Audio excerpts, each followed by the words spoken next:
اعوذ باللہ من الشیطان الرجیم بسم اللہ الرحمن الرحیم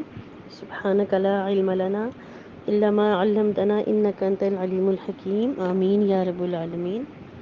اعوذ باللہ من الشیطان الرجیم بسم اللہ الرحمن الرحیم سبحانک لا علم لنا الا ما علمتنا انک انت العلیم الحکیم آمین آمین یا رب العالمین۔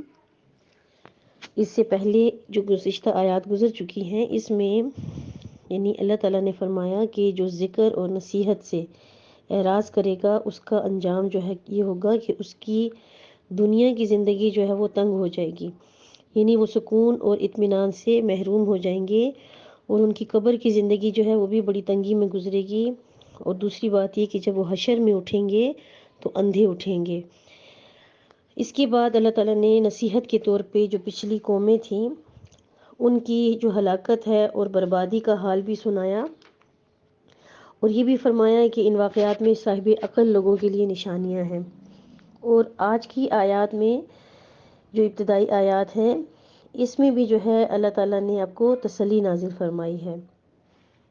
چونکہ ہم شروع سے پڑھتے آ رہے ہیں کہ اس سورت کا بیشتر حصہ حضرت موسیٰ علیہ السلام اور ہارون علیہ السلام اور دوسری طرف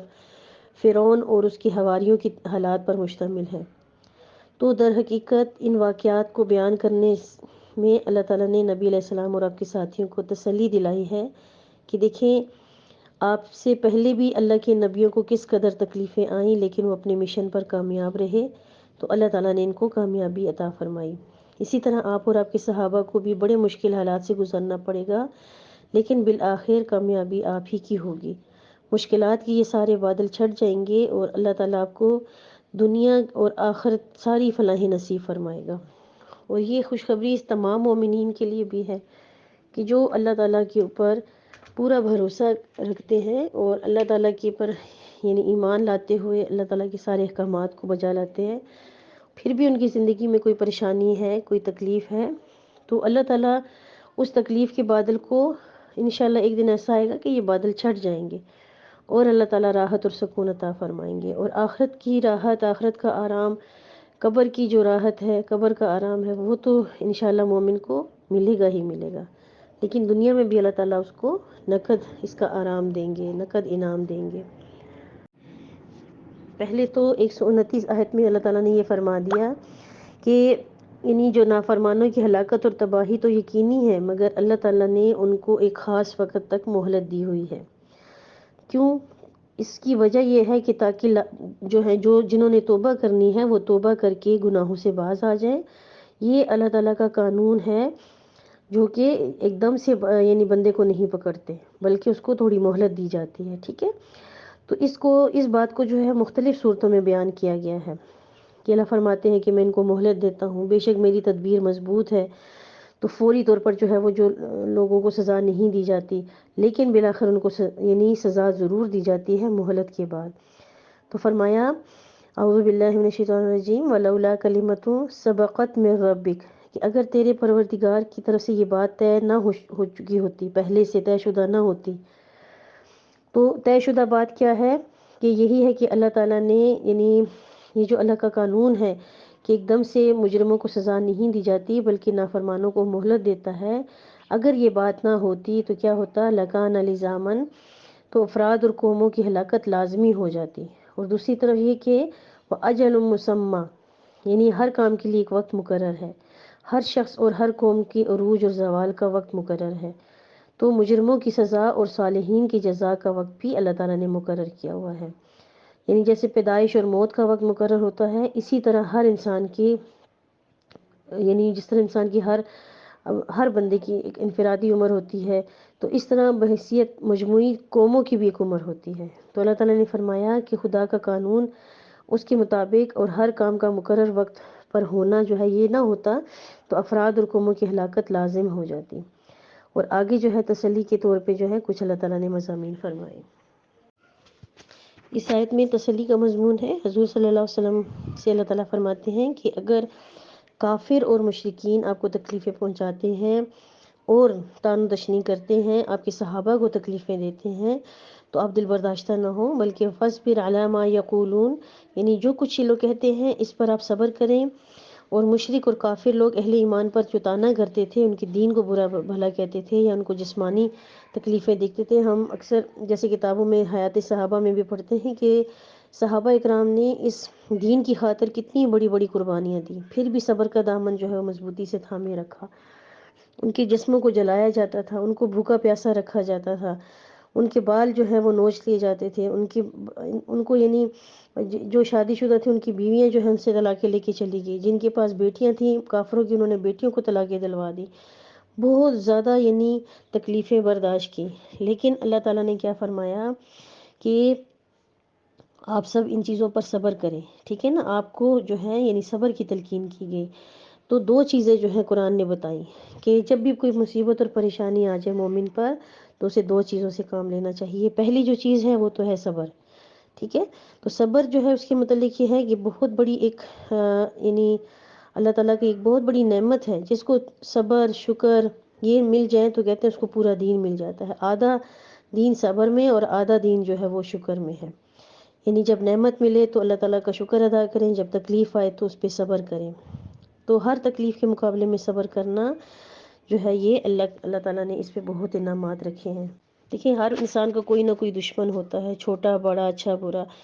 تو کوئی نہ کوئی دشمن ہوتا ہے. اور دشمن کتنا ہی یعنی ہلکا پھلکا ہو یا کوئی مضبوط ہو تو پھر بھی اپنے یعنی جو اس کے جو مخالف ہوتا ہے اس کو ایذا پہنچاتا ہے، چاہے زبانی گالی گلوچ کرے یا چاہے جو ہے اس کو کسی اور طرح سے تکلیف دے. تو اس طرح دشمنوں کی ایذاؤں سے بچنے کی جو ہے ہر ایک کو فکر ہوتی ہے. تو قرآن پاک میں اس کا جو بہترین نسخہ بتا دیا دو چیزوں سے کہ پہلے جو ہے وہ صبر کرے یعنی اپنے نفس کو قابو میں رکھے، انتقام کی فکر میں نہ پڑے. اور دوسری جو چیز بتائی وہ ہے اللہ کا ذکر، یعنی اللہ کی یاد اور اللہ کی عبادت میں مشغول ہو جانا. تو یہ تجربے سے یہ بات ثابت ہے کہ صرف یہی نسخہ ہے جن سے ان چیزوں میں صبر کرنے سے اور جو ہے وہ اللہ تعالیٰ کی طرف متوجہ ہونے سے جو ہے ان تکلیفوں سے نجات مل سکتی ہے. ورنہ دیکھیں انتقام کی فکر میں جب کوئی پڑ جاتا ہے تو وہ کتنا ہی بڑا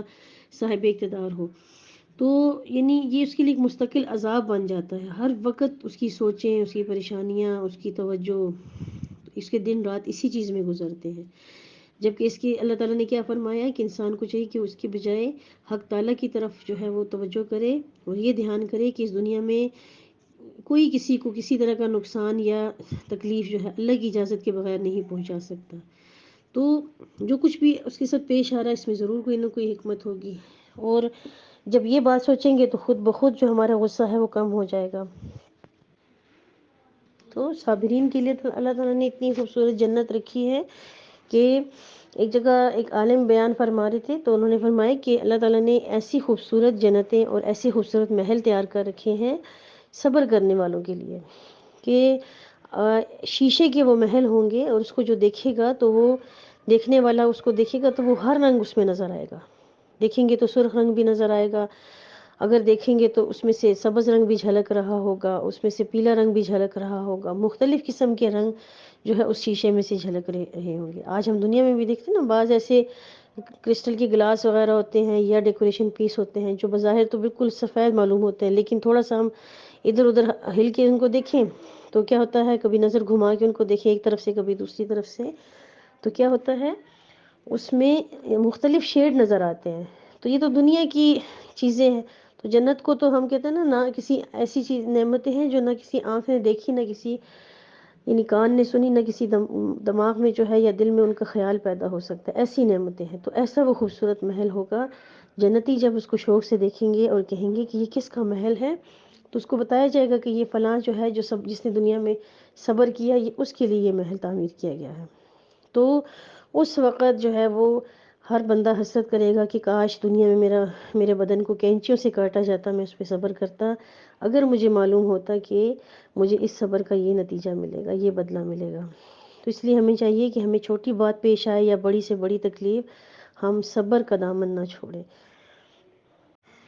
دوسری جو چیز فرمائی وہ ہے نماز، کہ جب بھی ہم پہ کوئی تکلیف پریشانی آئے، جیسے صحابہ کرام سفر میں بھی ہوتے تھے، اونٹنی پر سوار ہوتے تھے، کسی بیٹے کی یا بھائی کی موت کی خبر آ جاتی تھی تو فوراً اونٹنی سے اتر کے جو ہے وہ نماز میں مشغول ہو جاتے ہیں. تو ہمیں بھی چاہیے کہ ہمیں کوئی بھی تکلیف پیش آئے تو ہم جو ہے وہ نماز کے ذریعے صبر حاصل کریں. تو وسبح بحمد ربک، اپنے پروردگار کی تسبیح بیان کریں اس کی تعریف کے ساتھ۔ تسبیح اور تحمید سے مراد جو ہے وہ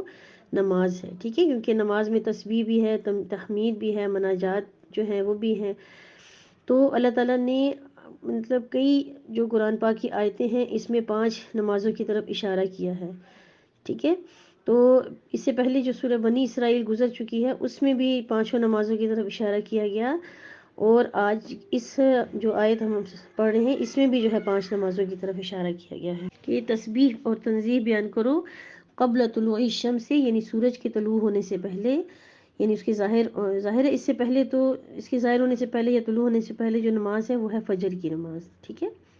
کیونکہ طلوع شمس سے پہلے جو ہے وہ فجر کی نماز ہی ادا کی جاتی ہے۔ پھر فرمایا وقبل غروبها، اور سورج کے غروب ہونے سے پہلے اللہ کی تسبیح و تحمید بیان کرو، یعنی نماز پڑھو۔ یہ وقت جو ہے وہ نماز عصر کا ہے۔ یہ 2 نمازوں کا ذکر ہو گیا جو کہ بڑی اہم ہے، کیونکہ نبی پاک صلی اللہ علیہ وسلم کا ارشاد مبارک ہے کہ اللہ کا دیدار ایمان والوں کو نصیب ہوگا، اس کا سب سے قوی ذریعہ فجر اور عصر کی نمازیں ہیں، لہٰذا کوشش کرنی چاہیے کہ یہ دونوں نمازیں کسی طرف فوت نہ ہونے پائیں۔ صبح کی نماز میں اکثر یہ ہوتا ہے کہ انسان کے اوپر نیند کا غلبہ ہوتا ہے اور نماز فوت ہو جانے کا خطرہ ہوتا ہے۔ عصر کے وقت کاروبار کا وقت ہوتا ہے اور اس سے مصروفیت کی وجہ سے نماز رہ جاتی ہے، تو دونوں وقتوں میں جو ہے نماز کی سخت تاکید کی گئی ہے۔ تو یعنی جو ایک اور حدیث میں آتا ہے کہ ان نمازوں کو صحیح طور پر بر وقت ادا کرنے والے جنت کے مستحق ہوں گے۔ اور آگے کیا فرمایا وَمِنْ آنَاءِ اللَّيْلِ فَسَبِّحْ، یعنی رات کی گھڑیوں میں بھی اللہ کی تسبیح بیان کرو، نماز پڑھو۔ یہ عشاء کی نماز ہے، یعنی جب مغرب کا وقت ختم ہو جاتا ہے تو عشاء کا وقت شروع ہوتا ہے۔ تو رات کی نمازوں میں تہجد کی نماز بھی آتی ہے، لیکن ظاہر وہ تو نفلی نماز ہے، ٹھیک ہے۔ اور یہ 3 نمازیں ہو گئیں، اور پھر فرمایا وَأَطْرَافَ النَّهَارِ، اور دن کی دونوں اطراف میں بھی تسبیح اور تحمید کرو، یعنی نماز پڑھو۔ تو ظاہر ہے کہ دن کے ابتدائی نصف کے اختتام پر ظہر کا وقت ہوتا ہے اور دوسرے نصف کے اختتام پر مغرب کی نماز کا وقت ہوتا ہے، تو گویا اطراف النہار سے ظہر اور مغرب کی نمازیں مراد ہیں۔ تو اس طرح اس آیت میں 5 نمازوں کا ذکر آ گیا ہے۔ تو یعنی حدیث میں بھی ہے کہ یعنی تم پر شب و روز میں 5 نمازیں فرض کی گئیں، چنانچہ اس آیت میں جو ہے یہی صلاۃ خمسہ کی ادائیگی کا حکم دیا گیا ہے۔ اور آگے جو ہے یہ فرمایا کہ لعلک ترضیٰ، یعنی تاکہ آپ راضی ہو جائیں، مطلب یہ کہ صبر اور نماز کا التزام جو ہے اس کا فائدہ یہ ہوگا کہ آپ راضی اور خوش ہو جائیں گے۔ صبر کے ذریعے انسان میں برداشت کا مادہ پیدا ہوتا ہے، اس کی وجہ سے مصیبتوں کا مقابلہ کرنا آسان ہوتا ہے، بہت سی شرور سے انسان بچ جاتا ہے، اور نماز کے ذریعے انسان کے اندر روحانی طاقت پیدا ہوتی ہے، اللہ کے ساتھ تعلق درست ہوتا ہے۔ تو یہ دونوں کامیابی کے اصول ہیں جو اللہ تعالیٰ نے بتا دیے، تو اس سے یعنی کامیاب بھی رہیں گے اور آخرت میں چل کر مرتبہ بھی حاصل ہوگا۔ تو آگے ہم انشاءاللہ اسی رکوع میں نماز کے متعلق جو ہے مزید ہدایات بھی پڑھیں گے، اور یہاں پہ 5 نمازوں کا ذکر فرما دیا، اور اس کا جو ہے وہ بھی بتا دیا کہ اجر بھی بتا دیا کہ اس کو قائم کرنا اور اس کو جو ہے مضبوطی سے پکڑنے والے کے لیے اللہ تعالیٰ نے آخرت کی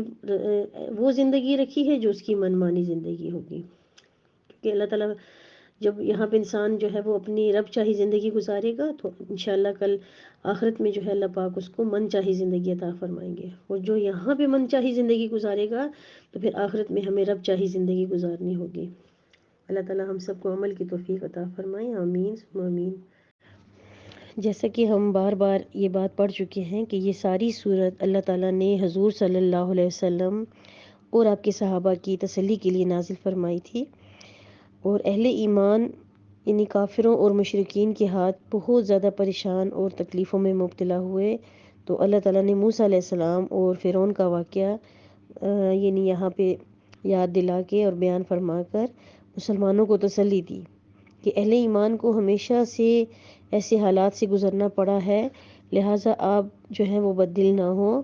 دل چھوٹا نہ کریں، اپنا کام کرتے رہیں، اور فتح جو ہے وہ انشاءاللہ آپ ہی کی ہوگی۔ پچھلی آیات میں ہم نے پڑھا تھا کہ اللہ تعالیٰ نے نافرمانوں کی طرف سے جو دی جانے والی تکلیفیں ہیں ان پر صبر کرنے کی تلقین کی، اور ساتھ ہی ساتھ اپنے رب کی تسبیح و تحمید کرنے کا حکم دیا۔ اسی سلسلے میں اللہ تعالیٰ نے 5 نمازوں کا ذکر بھی اشارتاً فرما دیا، اور نماز پر مداومت یعنی کہ ہمیشہ ہمیشہ اختیار کرنے کے لیے کہا۔ تو آج کی جو آیات ہیں انشاءاللہ اس میں ہم ان کے بارے میں ایک اور اہم بات پڑھیں گے۔ وہ اہم بات یہ ہے کہ دنیا میں ہم دیکھتے ہیں کہ کافر اور فاجر لوگ جو ہوتے ہیں وہ ہمیشہ فاجر کہتے ہیں گناہ گار کو، ٹھیک ہے۔ تو ہم دیکھتے ہیں کہ وہ عیش و عشرت اور یعنی بہت زیادہ آسائشوں والی زندگی گزارتے ہیں، اور دولت اور یعنی عزت دولت یہ سب چیزیں ہمیشہ ان کے پاس رہی ہیں۔ اور جو مسلمان ہیں، جو اللہ والے لوگ ہوتے ہیں، تو ہم دیکھتے ہیں کہ ان کے پاس جو ہے یعنی غربت اور افلاس ہوتی ہے، یہاں تک کہ فاروق اعظم حضرت عمر رضی اللہ تعالیٰ عنہ جیسے علی قدر بزرگ جو ہے وہ انہوں نے بھی اس بات سے وہ متاثر ہوئے۔ جس وقت وہ رسول اللہ صلی اللہ علیہ وسلم کے پاس آپ کے حجرہ خاص میں تشریف لائے، اور آپ نے دیکھا کہ آپ موٹی موٹی تیلیوں کے بورے پر لیٹے ہوئے ہیں، اور ان تیلیوں کے نشانات آپ کے بدن مبارک پر پڑے ہوئے تھے، تو وہ رو پڑے اور عرض کیا کہ یا رسول اللہ، یہ کیسر و کسرا والے جو ہیں وہ اور ان کی جو عمراء ہیں یہ کیسی کیسی نعمتوں اور راحتوں میں زندگی گزار رہے ہیں، اور آپ ساری مخلوق میں جو ہے وہ اللہ تعالیٰ کے منتخب رسول ہیں اور اللہ کے محبوب ہیں، اور آپ کا یہ حال ہے۔ تو نبی پاک صلی اللہ علیہ وسلم نے فرمایا کہ اے ابن خطاب، کیا تم اب تک شک و شبے میں مبتلا ہو؟ اور پھر جواب دیا کہ یہ تو وہ لوگ ہیں جن کی لذتیں اور یعنی جو ان کی محبوب چیزیں تھیں اللہ تعالیٰ نے ان کو اسی دنیا میں دے دی، اور آخرت میں ان کا کوئی حصہ نہیں، وہاں پر ان کے لیے عذاب ہی عذاب ہے، جبکہ مومنین کا معاملہ برعکس ہے۔ یہی وجہ ہے کہ حضور صلی اللہ علیہ وسلم نے کبھی بھی دنیا کی زینت اور راحت نہیں مانگی، بلکہ ان چیزوں سے بے نیاز اور بے تعلق ہو کر ایسی زندگی گزاری کہ اس کے باوجود کہ آپ کو پوری قدرت حاصل تھی، آپ اپنے لیے بہتر سے بہترین سامان اکٹھا کر سکتے تھے۔ جب کبھی دنیا کی دولت آپ کے پاس یعنی بغیر محنت و مشقت کے آ بھی جاتی تھی تو آپ اس کو فوراً ہی اللہ کے راستے میں غریب غربا پر خرچ کر ڈالتے تھے، اور کبھی بھی اپنے کل کے واسطے نہیں چھوڑا تھا۔ یعنی اس میں ایک قسم کی یہ بھی پیشن گوئی تھی، یہ خبر بھی تھی کہ اس حدیث میں کہ یعنی آئندہ زمانے میں جو ہے مسلمانوں کے ہاتھ جو فتوحات ہوں گی یا مال و دولت اور عیش و عشرت کی فراوانی ہو جائے گی، تو اس صورتحال سے بھی کچھ زیادہ خوش ہونے کی ضرورت نہیں بلکہ ڈرنے کی چیز ہے، کیونکہ اس میں مبتلا ہو کر اکثر اللہ کی یاد اور اس کے احکامات سے انسان جو ہے وہ غافل ہو جاتا ہے۔ تو یہاں بھی جو ہے یعنی اس اسلام کے ابتدائی دور میں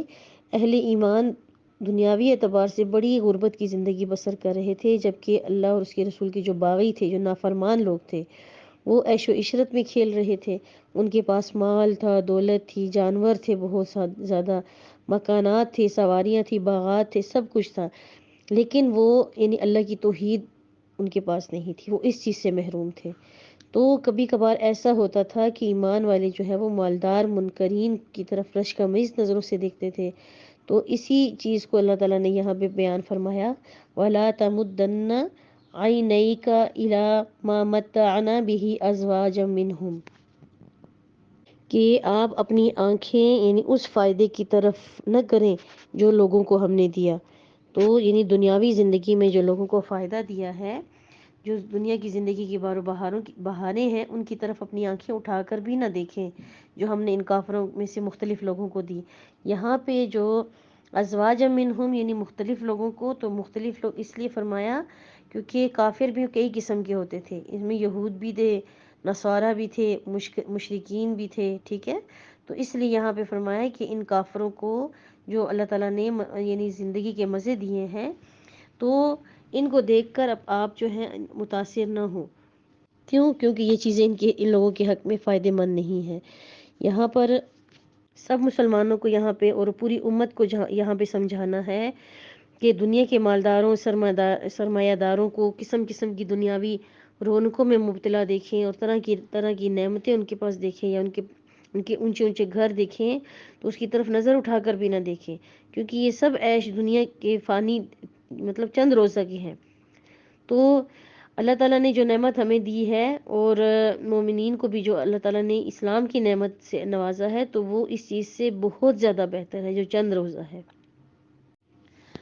زہرہ اصل میں کسی درخت یا پھول کی شگوفے کو کہتے ہیں، جس میں وقتی طور پر تو بڑی شادابی اور رونق ہوتی ہے، مگر یہ بہت جلد ہی مرجھا کر ختم ہو جاتا ہے۔ تو کفار اور مشرکین کی جو ان کو جو اللہ تعالیٰ نے یعنی فائدے کی چیزیں دے رکھی ہیں، تو ان کو بھی اللہ تعالیٰ نے اسی شگوفے کی مثال بیان کیا ہے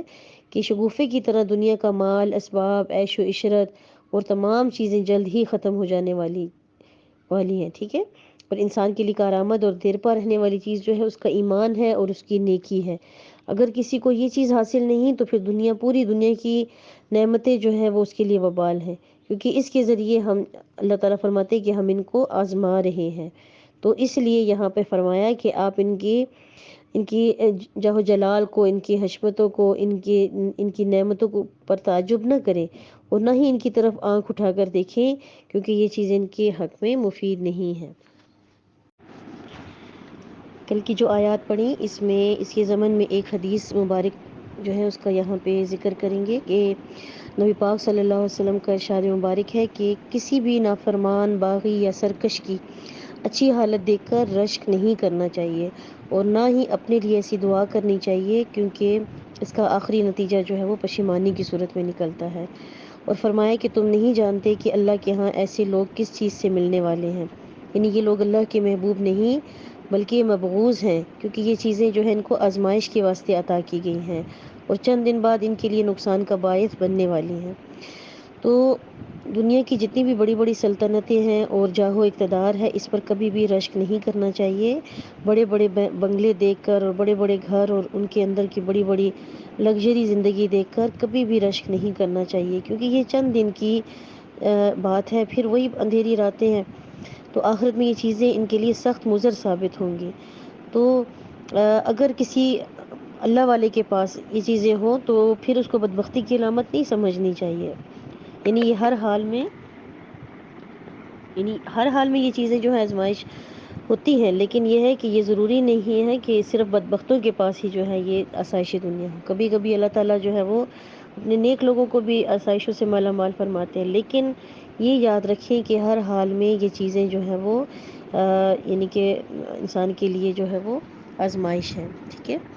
تو کیونکہ اللہ کی محبوبیت کی علامت جو ہے وہ کیا ہے؟ نیکی، ایمان اور تقوی۔ اگر اس کے ساتھ دنیا کا حصہ مل گیا تو خوش قسمتی ہے، خوش بختی ہے، کیونکہ اللہ تعالیٰ اچھے لوگوں کو بھی دنیا میں بھی حصہ دیتا ہے اور برے لوگوں کو بھی دیتا ہے، اور اب اس کی مصلحت اور حکمت اللہ ہی کو معلوم ہے، مخلوق نہیں جانتی کہ کس کو کیوں دیا گیا۔ پھر آج کی آیات جو ہیں اس میں اللہ تعالیٰ فرماتے ہیں کہ یعنی یہ جو ان نافرمانوں کا مال اسباب ہے یہ تو عارضی ہے، یہ تو ان کے لیے وبال ہے، لیکن یاد رکھو کہ ورزق ربک خیر و ابقا، تو یعنی جو بہتر روزی ہے وہ وہی ہے جو اللہ تعالیٰ کی طرف سے دیر پا اور اللہ کی عطا کردہ ہو، ٹھیک ہے۔ تو یہاں پہ رزق ربک یہ سے مراد جو ہے حلال و طیب روزی ہے، ورنہ اللہ تعالیٰ کے ہاں دنیا کی قدر و منزلت جو ہے وہ مچھر کے ایک پر کے برابر بھی ہوتی تو وہ کسی کافر کو ایک گھونٹ پانی بھی نصیب نہ کرتا۔ مطلب یہ کہ دنیا کی حقیقت تو مچھر کے پر سے بھی کمتر ہے۔ تو آج جو آیات ہم پڑھ رہے ہیں اس میں ہم نماز جیسی اہم عبادت کی پابندی کا حکم پڑھیں گے کہ وَأْمُرْ أَهْلَكَ بِالصَّلَاةِ، یعنی آپ اپنے گھر والوں کو نماز کا حکم دیں۔ یعنی اصل کام کیا ہے کہ وہ ہم جو ہے اپنے گھر والوں کو نماز کا حکم دیں۔ اب یہاں پہ اہل کا جو مطلب ہے وہ صرف بیوی بچوں پر نہیں ہوتا، بلکہ یعنی دیگر جو لواحقین ہیں ہمارے ماتحت ہیں، جیسے کوئی نوکر چاکر ہیں یا ہمارے ملازم ہیں یا ہمارے جو اقارب ہیں، وہ بھی اس تعریف میں آتے ہیں، اہل کی تعریف میں آتے ہیں کہ سب کو نماز کی تلقین کریں اور اس پر مداومت اختیار کرنے کا حکم دیں۔ حضور صلی اللہ علیہ وسلم کا فرمان مبارک ہے کہ جب بچہ 7 سال کی عمر کو پہنچ جائے تو اس کو وضو کا طریقہ بتلاؤ، نماز سکھاؤ اور پھر اسے نماز کے لیے کھڑا کرو۔ جب بچہ 10 سال کا ہو جائے تو اسے سزا دے کر بھی نماز کا پابند بناؤ، اور اس کی نگرانی اس کی بلوغت تک جاری رہنی چاہیے، اس کے بعد وہ اس حکم کا خود جواب دہ ہوگا۔ اور نماز کے ساتھ ساتھ جو ہے وہ اپنے متعلقین کو یعنی نماز کا حکم دینے کے ساتھ ساتھ وَاسْتَبِرْ عَلَيْهَا، یعنی خود بھی اس پر پابند رہیں۔ تو نماز جو ہے وہ اللہ تعالیٰ کی ایک اہم عبادت ہے، اور نماز کے ذریعے اللہ تعالیٰ سے تعلق استوار ہوتا ہے۔ یہ تعلق جس قدر مضبوط ہوگا اسی قدر انجام کے لحاظ سے بہتر ہوگا۔ تو نماز کا اثر اور اجر دونوں دیر پا ہیں۔ تو یعنی ایک طرف تو یہ دنیا کا مال و متاع، اور دوسری طرف نبی پاک صلی اللہ علیہ وسلم نے فرمایا کہ رکعت الفجر خیر من الدنیا فما فیہا، یعنی یہ دو فجر کی جو دو رکعتیں ہیں دنیا اور اس کی جتنا بھی ساز و سامان ہے اس سے بہتر ہیں۔ تو ظاہر ہے کہ دنیا تو فانی ہے اور ایک نہ ایک دن اس سے ختم ہو جانا ہے، لیکن نماز کا اجر جو ہے وہ ہمیشہ ہمیشہ کا ہے اور یہ کبھی بھی ختم نہیں ہوگا۔ تو فجر کے فرائض سے پہلے جو ہے ان سنتوں کو اہتمام سے ادا کرنا چاہیے، کیونکہ خود نبی پاک صلی اللہ علیہ وسلم کا یہ عمل تھا کہ اذان ختم ہوتی تو آپ فوراً 2 سنتیں ادا کر لیتے، اس کے بعد 2 فرضوں کے لیے مسجد میں تشریف لے جاتے۔ تو حقیقت تو یہی ہے کہ نماز ایک بہت بڑی حقیقت ہے، اور یہ العبادات عبادہ المقربہ، یعنی اللہ کی قرب دلانے والی عبادتوں میں سب سے افضل عبادت ہے۔ اور یعنی نماز جو ہے اس کے بارے میں نبی پاک صلی اللہ علیہ وسلم کا فرمان ہے کہ بندے اور کفر کے درمیان فرق صرف ترک نماز کا ہے، یعنی جس شخص نے نماز ترک کر دی اس نے گویا کفر میں قدم رکھ دیا۔ اب یہ بات الگ ہے کہ وہ واقعی کافر بنتا ہے یا نہیں، مگر کفر کی طرف اس نے قدم تو ڈال دیا نا۔ تو ایمان کے بعد جو دوسرا سوال قیامت کے دن ہوگا وہ نماز ہی کے متعلق ہوگا، اور نماز کو جو ہے یعنی بالکل التزام کے ساتھ لازمی طور پہ جو ہے وقت پر ادا کرنا چاہیے، اور اسی لیے فرمائے کہ اپنے متعلقین کو بھی نماز کا حکم دیں اور خود بھی اس پر قائم رہیں۔ یہاں پر جو یعنی ہم نے اہم عبادت کے بارے میں پڑھا نا، تو نماز کو جو اکثر لوگ جو چھوڑتے ہیں تو وہ یعنی اپنے معاملات کی وجہ سے اور اپنے جو یعنی اپنی نوکریاں، اپنے کاروبار، اور ان کی وجہ سے کہ ہم تو روزی کمانے میں لگے ہوتے ہیں، ہمیں وقت نہیں ملتا۔ تو یہاں اللہ تعالیٰ نے کیا فرما دیا کہ ہر ذی روح کی روزی کا ذمہ خود اللہ تعالیٰ نے لے رکھا ہے۔ ارشاد ہوتا ہے کہ لا نسألک رزقا، یعنی ہم آپ سے روزی طلب نہیں کرتے، نحن نرزقک، یعنی ہم آپ کو روزی دیتے ہیں۔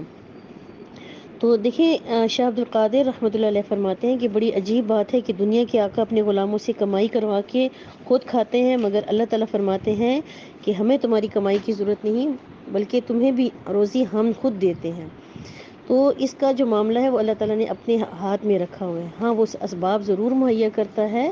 تو بندوں کو رزق ملتا ہے۔ اب یہ نہیں سمجھنا کہ کوئی کارخانہ دار، زمیندار، جاگیردار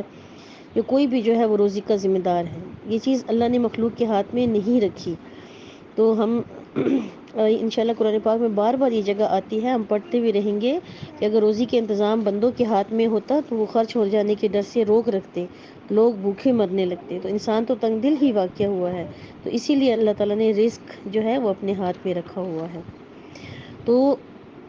رازق جب اللہ تعالیٰ ہے اور زبردست قوت والا ہے تو پھر جو ہے یعنی ہم دیکھیں کہ اللہ تعالیٰ نے کتنے جانور اور کتنے پرندے، کیڑے مکوڑے جو ہیں وہ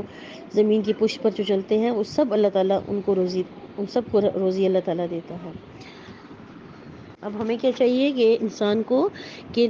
روزی کمانے کے لیے جو ہے وہ جائز ذرائع اختیار کرے، پھر نتیجہ اللہ تعالیٰ پر چھوڑ دیں۔ اللہ تعالیٰ روزی کا بندوبست خود کرے گا، اور نماز پڑھتے رہیں، اللہ کا ذکر کرتے رہیں، تو اس کا فائدہ یہ ہوگا کہ اللہ تعالیٰ سے ڈرنے والوں کے لیے اللہ تعالیٰ نے کوئی نہ کوئی راستہ جو ہے وہ ضرور رکھا ہوا ہے، اور ایسی جگہ سے اللہ تعالیٰ رزق عطا فرماتے ہیں کہ جو کسی کے وہم و گمان میں بھی نہیں ہوتی۔ تو یہاں پر جو ہے یعنی ایک اور بات بھی ہے کہ اگر فرض نماز اور کسب معاش میں تعارض واقع ہو جائے تو اللہ تعالیٰ نے کسب کے مقابلے میں نماز کو ترک کرنے کی اجازت نہیں دی، کیونکہ روزی کا وعدہ اللہ نے لیا ہے تو فرائض جو ہے وہ مقدم ہے، اور تو فرمایا کہ روزی کے معاملے میں اعتقاد کو پختہ رکھو، والعاقبۃ للتقویٰ، اور یاد رکھو کہ اچھا انجام تو ہمیشہ پرہیزگاری کو ہی ہے۔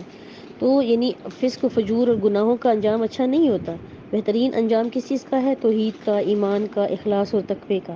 ٹھیک ہے، اللہ تعالیٰ کی فرما برداری کا۔ تو اللہ پاک ہم سب کو عمدہ طریقے سے اور اچھے طریقے سے اپنی نمازوں کو ادا کرنے والا، قائم کرنے والا بنا دیں، آمین ثم آمین۔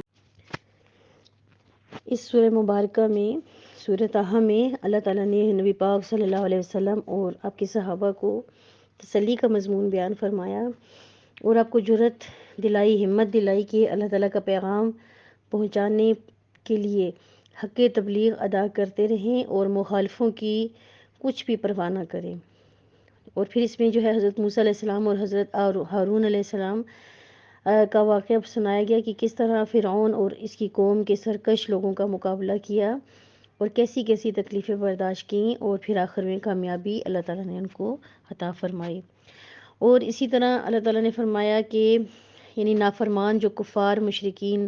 ہیں، ان کی بیہودہ باتیں اور طعن و تشنیع کے مقابلے میں یہ بھی آپ بھی یعنی کہ صبر اختیار کریں اور نماز پر مداومت کی نصیحت کی۔ اس کے بعد اللہ تعالیٰ نے دنیا میں نافرمان لوگوں کی جو ان کو جو فائدے کی چیزیں اللہ تعالیٰ نے دے رکھی ہیں، مال دولت یا شہرت یا ملک، تو اس کے بارے میں فرمایا کہ آپ ان کی طرف نگاہ بھی اٹھا کر نہ دیکھیں۔ یہ حکم یہاں پہ نبی علیہ السلام کو یہ سنا کے پوری امت کو یہ بات سنائی گئی کہ ان کا یہ ظاہری مال، اسباب، زیب و زینت اور یہ جو وہ اچھے حال میں ہے، محض اللہ کی طرف سے آزمائش ہے، اور یہ چیزیں دیکھ کر اللہ تعالیٰ ان کو آزمانا چاہتا ہے کہ ان میں سے کون ہے جو شکر ادا کرتا ہے اور کون ناشکری کا مرتکب ہوتا ہے۔ پھر اللہ تعالیٰ نے رزق کے متعلق اس سے پچھلے جو سبق میں ہم نے پڑھا تو یہ اصول بتلا دیا کہ ہر جاندار کو روزی کی فراہمی اس کی اپنی ذمہ داری ہے۔ اسباب رزق وہی فراہم کرتا ہے جس سے لوگوں کی ضروریات زندگی یعنی پوری ہوتی ہیں، اور انجام کس کا اچھا ہوگا؟ ہمیشہ تقوی اختیار کرنے والوں کا اور اللہ کا خوف رکھنے والوں کا۔ آج کی جو آیات ہیں اس میں پہلے اللہ تعالیٰ نے کفار اور مشرکین کی طرف سے ان کی من پسند نشانی جو وہ مانگتے تھے اس کے مطالبے کا ذکر کر کے اس کا جواب فرما دیا۔ ارشاد ہوتا ہے وَقَالُوا، اور وہ کہتے ہیں یعنی یہ دشمن لوگ یہ کہتے ہیں لولا یأتین بآیات من ربہ، یعنی ہمارے پاس اس کے رب کی طرف سے کوئی نشانی کیوں نہیں آتی، یعنی کوئی ایسی نشانی ظاہر ہونی چاہیے جو ہماری پسند کی ہو۔ حقیقت یہ ہے کہ جب بات کو نہ ماننا ہو تو پھر اس قسم کے اعتراضات اور مطالبات انسان پیش کرتا ہے۔ تو یہ پیچھے بھی یہ بات گزر چکی کہ اس قسم کے ضدی لوگوں نے حضور صلی اللہ علیہ وسلم کے سامنے مطالبہ پیش کیا کہ ہمارے لیے زمین میں چشمے بہا دو، ہمارے سامنے آسمان سے کتاب لے کر آؤ، اور کھجوروں اور انگوروں کے باغات ہونے چاہیے، تب ہم ایمان لے کر آئیں گے۔ تو یہاں بھی اس بات کی طرف اشارہ ہے کہ ان لوگوں نے مطالبہ کیا کہ ہمارے پاس ہماری مرضی کی نشانی کیوں نہیں آتی، اگر ہماری من پسند نشانی ظاہر ہو جائے تو ہم آپ کو اللہ کا نبی بھی مان لیں اور ہم ایمان بھی لے آئیں۔ تو اللہ تعالیٰ جو ہے اس مطالبے کے جواب میں اللہ فرماتے ہیں کہ ان کا مطالبہ محض نہ ماننے کا ایک بہانہ ہے۔ تو اللہ تعالیٰ کیا فرماتے ہیں کہ اولم تأتہم بینۃ ما فی صحف الاولی، یعنی کیا بتائیں کیا ان کے پاس وہ واضح نشانیاں نہیں آ چکی جس کا ذکر پہلے صحائف پہ موجود ہے، یعنی پہلی جو آسمانی کتابیں ہیں ان میں نبی پاک صلی اللہ علیہ وسلم کی ذات مبارکہ کے بارے میں واضح طور پہ یہ یعنی بیان ہو چکا ہے کہ وہ حضور صلی اللہ علیہ وسلم کی جو ذات مبارکہ ہے، ان کی صفات، ان کے حلیہ مبارک، سب کچھ پہلی کتابوں میں موجود ہے۔ اور یہ بھی بتایا کہ آخری زمانے میں اللہ کا ایک عظیم الشان رسول آئے گا جس پر اللہ کی ایک عظیم الشان کتاب قرآن نازل ہوگی۔ تو ظاہر ہے کہ نشانی تو حضور صلی اللہ علیہ وسلم کی شکل میں آ چکی ہے، تو اب یہ اور کون سی نشانی کا مطالبہ کر رہے ہیں؟ دیکھیں شعیب علیہ السلام پر جو صحیفے نازل ہوئے تھے اس میں بھی اللہ تعالیٰ نے یہ فرمایا تھا کہ یعنی میں امی قوم میں ایک امی نبی بھیجوں گا، یعنی جو پڑھی لکھی قوم نہیں ہوگی اور اس میں ایک نبی بھیجوں گا جو امی ہوگا، یعنی کہ پڑھا لکھا نہیں ہوگا۔ تو رات میں بھی یہ بات موجود ہے کہ اللہ تعالیٰ نے موسیٰ علیہ السلام سے خطاب کرتے ہوئے فرمایا کہ اے موسیٰ، میں تیرے بھائی بندوں میں تیرے جیسا ایک عظیم الشان رسول بھیجوں گا اور اس کے منہ میں اپنا کلام ڈالوں گا۔ تو بھائی بندوں سے مراد دوسرا خاندان بنی اسماعیل، اور کلام ڈالنے کا مطلب قرآن پاک عطا کرنا ہے۔ تو اس کے علاوہ جو ہے آپ صلی اللہ علیہ وسلم کی آمد کی پیشن گوئی انجیل، زبور اور جتنے بھی دوسرے صحائف ہیں ان سب میں موجود ہے۔ موسیٰ علیہ السلام نے یعنی فرمایا کہ اپنے حواریوں کو کہ میں اپنے بعد تمہیں ایک رسول کی بشارت دینے والا ہوں جس کا نام احمد ہوگا۔ یہ سورہ صف میں موجود ہے یہ بات۔ بہرحال اللہ تعالیٰ نے فرمایا کہ یہ لوگ کون سی نشانی طلب کرتے ہیں، کیا خاتم النبیین صلی اللہ علیہ وسلم کی صورت میں ان کے پاس نشانی آ نہیں گئی؟ اس کے علاوہ یہ مطلب بھی ہو سکتا ہے کہ کیا یہ نبی وہی بات نہیں کرتا جو اس سے پہلے نبی جو بات کرتے تھے؟ تو تمام انبیاء کا دین متفقہ دین ہے، تو وہی تعلیم بھی یعنی نبی علیہ السلام بھی پیش کر رہے ہیں جو پہلے نبی انبیاء جو ہیں وہ پیش کیا کرتے تھے۔ لہٰذا دین کی حقانیت کے ثبوت کے لیے تو یہ نشانی کافی ہے کہ اللہ کا جو آخری نبی ہے اس کا دین سابقہ انبیاء کے دین سے مطابقت رکھتا ہے، تو پھر یہ کیوں ایسی بات کرتے ہیں؟ پھر دیکھیں اللہ کی کتاب ان کے پاس ہے، اب اس کتاب کے سامنے کوئی اور نشانی باقی رہ جاتی ہے کیا؟ سورہ اعلیٰ میں ہے کہ قرآن کی بیان کردہ باتیں تو پہلی کتابوں یعنی صحائف ابراہیم اور موسیٰ علیہ السلام میں بھی موجود ہیں، تو یعنی تمام صحیفے جو تھے پچھلے گزر چکے ان کی تعلیمات کا جامعہ ہے، تو قرآن پاک جیسی عظیم الشان نشانی کے علاوہ یہ کسی اور نشانی کی ضرورت یعنی ان کو باقی رہ جاتی ہے؟ نہیں، بلکہ یہ لوگ صرف ضد اور دشمنی کی وجہ سے اپنی من پسند نشانیاں طلب کرتے ہیں، ورنہ نشانیاں تو موجود ہیں۔ یہاں پہ جو بینہ کا لفظ استعمال ہوا ہے، تو بینہ کا سے مراد جو ہے معجزہ بھی ہے، تو یعنی سورہ ہود جو ہے اس میں جو ہے یعنی فرماتے ہیں کہ اے ہود، کیا آپ ہمارے پاس کوئی معجزہ یعنی آپ ہمارے پاس کوئی معجزہ نہیں لائے؟ آپ علیہ السلام نے فرمایا کہ میں یعنی معجزے تو بہت آ چکے ہیں، لیکن تم ضد اور عناد کی وجہ سے نہیں مانتے ہو۔ اسی طرح بینہ کا لفظ جو ہے واضح دلیل اور واضح حکم کے بارے میں بھی بولا جاتا ہے۔ سورہ بقرہ میں دیکھیں ارشاد ہے کہ بے شک وہ لوگ جو ہماری نازل کردہ بینات اور ہدایات میں سے چھپاتے ہیں، تو یہاں پہ بھی جو ہے یعنی یہ لفظ استعمال ہوا ہے، تو بینات اور ہدایات میں یہ فرق ہوتا ہے کہ بینات واضح چیز کو کہتے ہیں، یعنی کوئی معمولی سا شخص بھی توجہ دے تو وہ سیکھ لیتا ہے، ٹھیک ہے نا؟ ایسی واضح نشانیاں آنے کے بعد بھی جو یہ لوگ کہتے ہیں کہ ہمارے پاس کوئی نشانی نہیں آئی۔ آگے فرمایا وَلَوْ أَنَّا أَهْلَكْنَاهُمْ بِعَذَابٍ مِّن قَبْلِهِ، یعنی اگر ہم ان کو اس کتاب کے نزول سے پہلے ہی ہلاک کر دیتے، تو ظاہر ہے کہ کتاب تو نبی پر نازل ہوئی، تو مطلب یہ ہوا کہ اگر ہم انہیں نبی کی بعثت سے پہلے ہی عذاب میں مبتلا کر دیتے، تو پھر کیا کہتے ہیں؟ لَقَالُوا رَبَّنَا لَوْلَا أَرْسَلْتَ إِلَيْنَا رَسُولًا، تو یہ کہتے کہ اے ہمارے پروردگار، تو نے ہماری طرف رسول کیوں نہ بھیجا جو ہمیں سمجھاتا، یعنی ہمیں ہدایت کی راہ دکھاتا، ہم اس پر ایمان لاتے اور ہم جو ہے فلاح پاتے اور ہم پر عذاب نہ آتا۔ تو اس وقت ان کا یہ بہانہ ہوتا کہ آپ نے ہماری طرف رسول کیوں نہ بھیجا۔ فَنَتَّبِعَ آيَاتِكَ مِن قَبْلِ أَن نَذِلَّ وَنَخْزَىٰ، یعنی ہم تیری آیتوں کا اتباع کرتے قبل اس کے کہ ہم ذلیل اور رسوا ہو جاتے۔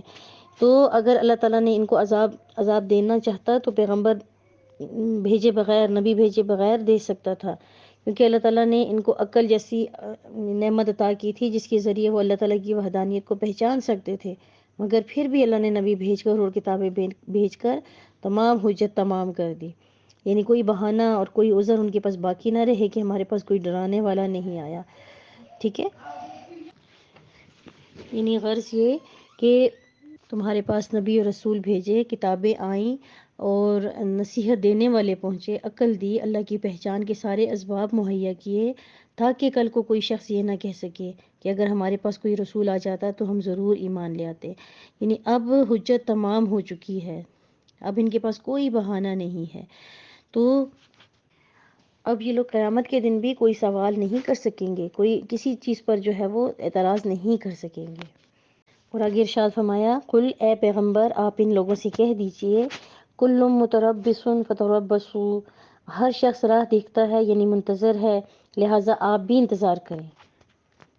فستعلمون، سو ان قریب یعنی جان لیں گے، آپ جان لیں گے، من اصحاب الصراط السوی، یعنی کون لوگ ہیں جو سیدھے راستے پر ہیں،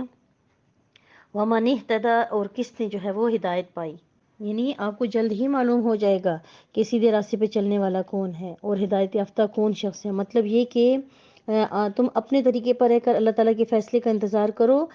یعنی اے کافرو، اور ہم بھی انتظار کرتے ہیں، پھر دیکھنا کہ کس کا اچھا نتیجہ نکلتا ہے، یعنی اچھا نتیجہ کس کے حق میں نکلتا ہے، تو تم بھی انتظار کرو۔ وانتظروا، ایک اور جگہ بھی آتا ہے وانتظروا انا منتظرون، کہ تم بھی انتظار کرو اور ہم بھی انتظار کرنے والے ہیں۔